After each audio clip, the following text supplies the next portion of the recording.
And first of all, I thank all of you from the deepest place in my heart for bringing me here today and for making me your member of parliament. ആദ്യമായിട്ട് നിങ്ങളെ എല്ലാവരെയും ഞാൻ ഹൃദയത്തിൻ്റെ ആഴങ്ങളിൽ നിന്ന് ഇന്ന് എന്നെ ഇവിടെ കൊണ്ടുവന്നതിനും നിങ്ങളുടെ ജനപ്രതിനിധിയായി ഇന്ത്യൻ പാർലമെന്റിലെ ജനപ്രതിനിധിയായി തെരഞ്ഞെടുത്തതിനും ഞാൻ നിങ്ങളോട് നന്ദി പറയുകയാണ്. As you know, and I said in my very first speech here, it has been 35 years since I have been campaigning for elections. This is the first election I stood for my own election. ഞാൻ നിങ്ങളോട് ഇവിടെ വന്ന് പ്രചരണം തുടങ്ങിയ ആദ്യത്തെ പ്രസംഗത്തിൽ പറഞ്ഞതുപോലെ തന്നെ 35 വർഷങ്ങളായി ഞാൻ തെരഞ്ഞെടുപ്പ് പ്രചരണം നടത്തുകയായിരുന്നു. ഈ തെരഞ്ഞെടുപ്പാണ് ആദ്യമായി ഞാൻ തെരഞ്ഞെടുപ്പിൽ മത്സരിച്ചതെന്ന് പറയുന്നത് ഈ തെരഞ്ഞെടുപ്പാണ്. In these 35 years, I must have met millions of people in these campaigns, interacted with many crowds. ഈ 35 വർഷങ്ങളിൽ ഈ പ്രചരണങ്ങൾ നടത്തുമ്പോൾ ഒരുപാട് ജനക്കൂട്ടങ്ങളുമായി ഇടപഴകുകയും ലക്ഷക്കണക്കിന് ആളുകളെയും ഞാൻ കണ്ടിട്ടുണ്ട്. But I just want to say to you that I remember each one of you who has waited for me here in Wayanad. I remember each one of your faces. I remember each child, every mother, every sister, every brother, everyone who has come to greet me, everyone who has waited for me on the side of the streets, outside their houses, brought me a flower, given me a hug, given me a kiss. I remember each one of you. പക്ഷെ ഞാൻ നിങ്ങളോടൊന്ന് പറയട്ടെ, ഈ പ്രചരണത്തിൽ ഇവിടെ കണ്ടുമുട്ടിയ വയനാട്ടിലെ നിങ്ങൾ ഓരോരുത്തരെയും, ഓരോ കുഞ്ഞിനെയും, ഓരോ അമ്മയും, ഓരോ മകനെയും, ഓരോ സഹോദരനെയും, ഓരോ സഹോദരിയെയും, വീടിന് പുറത്തെന്നെ കാത്തുനിന്നവരെയും, എനിക്കുമായി പൂക്കൾ കൊണ്ട് കാത്തുനിന്നവരെയും, എന്നെ കെട്ടിപ്പിടിച്ചവരെയും, എന്നെ കുമ്മ തന്നവരെയും ഓരോ മുഖവും ഞാൻ ഇന്നും ഓർക്കുന്നുണ്ട് എന്ന് നിങ്ങളോട് പറയാൻ ഞാൻ ആഗ്രഹിക്കുന്നു. And truly from my heart I thank each one of you for what you have given me. യഥാർത്ഥത്തിൽ എൻ്റെ ഹൃദയത്തിൽ നിന്ന് ഞാൻ നിങ്ങൾ ഓരോരുത്തരെയും നിങ്ങൾ എനിക്ക് എന്ത് നൽകിയോ അതിനുവേണ്ടി ഞാൻ നിങ്ങളോട് നന്ദി പറയുകയാണ്. And the value of what you have given me lies in your love and in your trust. നിങ്ങൾ എനിക്ക് എന്താണോ നൽകിയത് അതിൻ്റെ മൂല്യം എന്ന് പറയുന്നത്, ആ മൂല്യം നിലനിൽക്കുന്നത് നിങ്ങൾ എനിക്ക് നൽകിയ സ്നേഹത്തിലും വിശ്വാസത്തിലുമാണ്. I am in parliament for you. ഞാൻ ഇന്ത്യൻ പാർലമെന്റിലുള്ളത് നിങ്ങൾക്ക് വേണ്ടിയാണ്, ഇവിടുത്തെ ജനങ്ങൾക്ക് വേണ്ടിയാണ്. It is your voice that I will raise. It is your problems that I will try to resolve. It is your beliefs, your values, your hopes and your aspirations that I will stand for each and every day from now until the end. Indian പാർലമെന്റിൽ ഇന്നു മുതൽ അവസാനം വരെയുള്ള എല്ലാ ദിവസവും ഞാൻ ഉയർത്തുന്നത് നിങ്ങളുടെ ശബ്ദമായിരിക്കും, നിങ്ങളുടെ ആവശ്യങ്ങളായിരിക്കും, നിങ്ങളുടെ അഭിലാഷങ്ങളായിരിക്കും, നിങ്ങളുടെ പ്രശ്നങ്ങളായിരിക്കും, നിങ്ങളുടെ ചിന്തകളായിരിക്കും. എല്ലാ ദിവസവും ഞാൻ ഇന്ത്യൻ പാർലമെന്റിൽ ഉയർത്താൻ പോവുക. Today is 4 months since the landslide in Churamala and Mundakai. ഇന്ന് മുണ്ടക്കയിലും ചൂരൽമലയിലും ഉണ്ടായ മണ്ണിടിച്ചിലും ഉരുൾപൊട്ടലും ഉണ്ടായിട്ട് 4 മാസങ്ങളായി. It is 4 months since my brother and I came here and met the victims of the landslide. അവിടുത്തെ ദുരിതബാധിതരെ ഞാനും എൻ്റെ സഹോദരനും ഇവിടെ വന്ന് കണ്ടിട്ട് ഇന്ന് 4 മാസങ്ങളായി. I have spoken about it many times. അതിനെപ്പറ്റി ഞാൻ മുമ്പ് പല പ്രാവശ്യം സംസാരിച്ചിട്ടുണ്ട്. But today I want to say that it has been an inspiration for me to see how Wayanad came together, to see how all those people who had lost so much in their lives continued to stand up, continued to fight and went ahead with their lives no matter what had happened.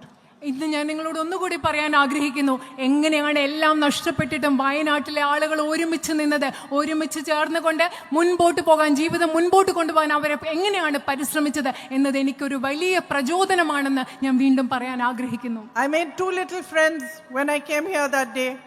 അന്ന് ഞാൻ വന്നപ്പോൾ ഒരു രണ്ട് ചെറിയ സുഹൃത്തുക്കളെ ഞാൻ അന്ന് കണ്ടു.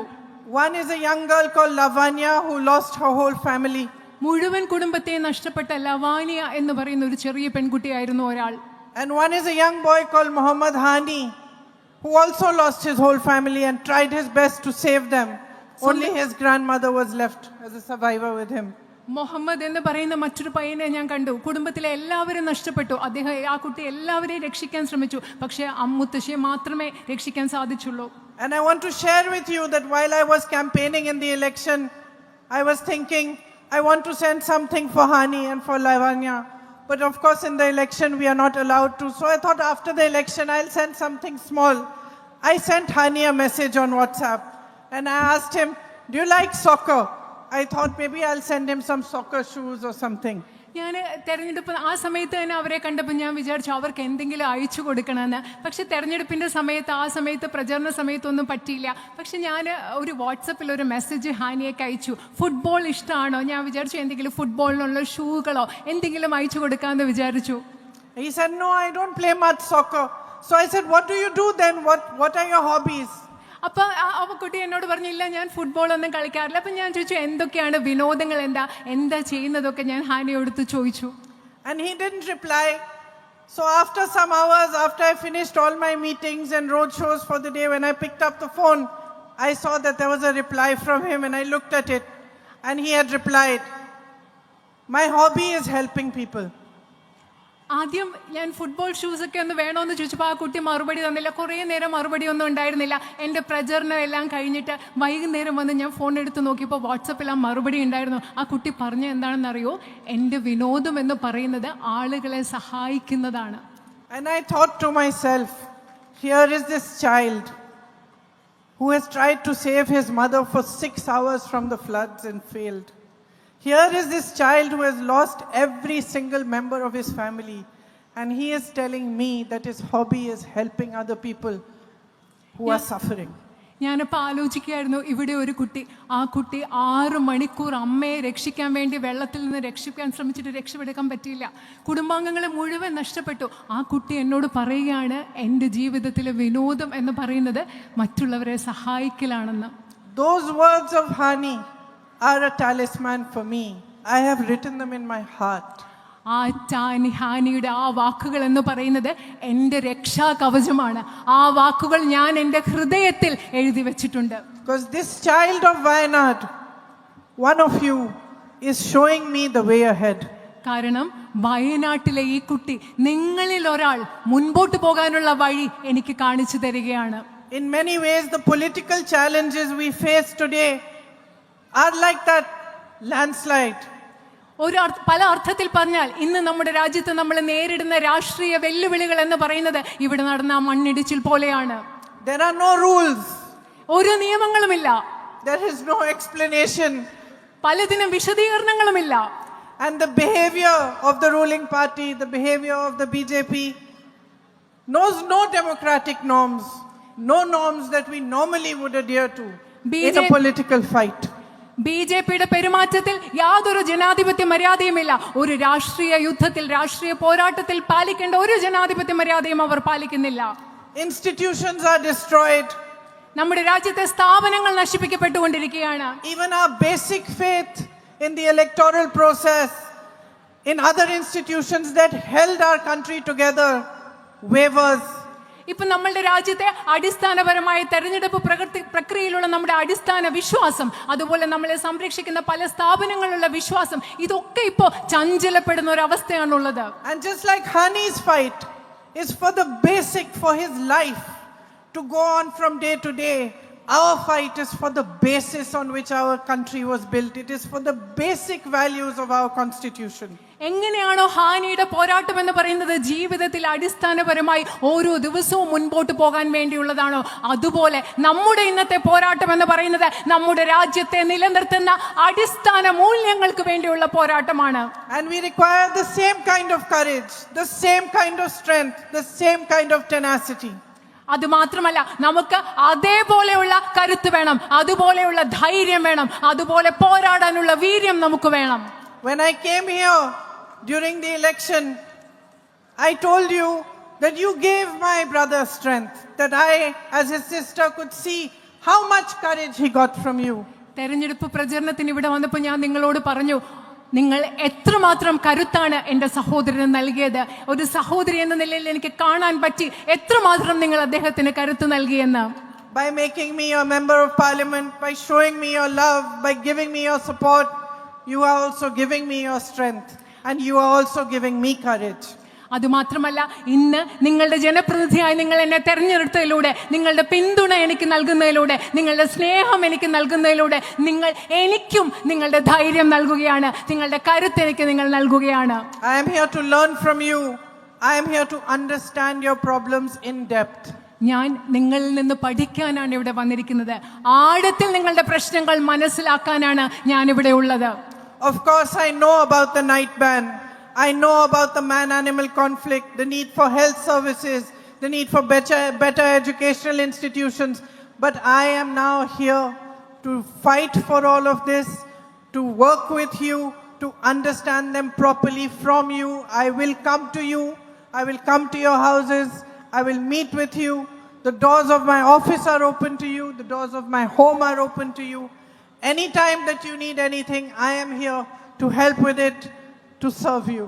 എനിക്ക് ഇവിടുത്തെ രാത്രിയാത്രാ നിരോധനത്തെ കുറിച്ചറിയാം, വന്യജീവി സംഘർഷങ്ങളെ കുറിച്ചറിയാം, മെച്ചപ്പെട്ട വിദ്യാഭ്യാസ സ്ഥാപനങ്ങളും മെച്ചപ്പെട്ട ആരോഗ്യ സംവിധാനങ്ങളും നിങ്ങൾക്ക് വേണമെന്നുള്ള പ്രശ്നത്തെ കുറിച്ചറിയാം. പക്ഷേ അത് കൂടുതൽ അറിയാൻ വേണ്ടി ഞാൻ നിങ്ങളിലേക്ക് വരും. നിങ്ങളെ അത് ആഴത്തിൽ എനിക്ക് നിങ്ങളിൽ നിന്ന് മനസ്സിലാക്കണം.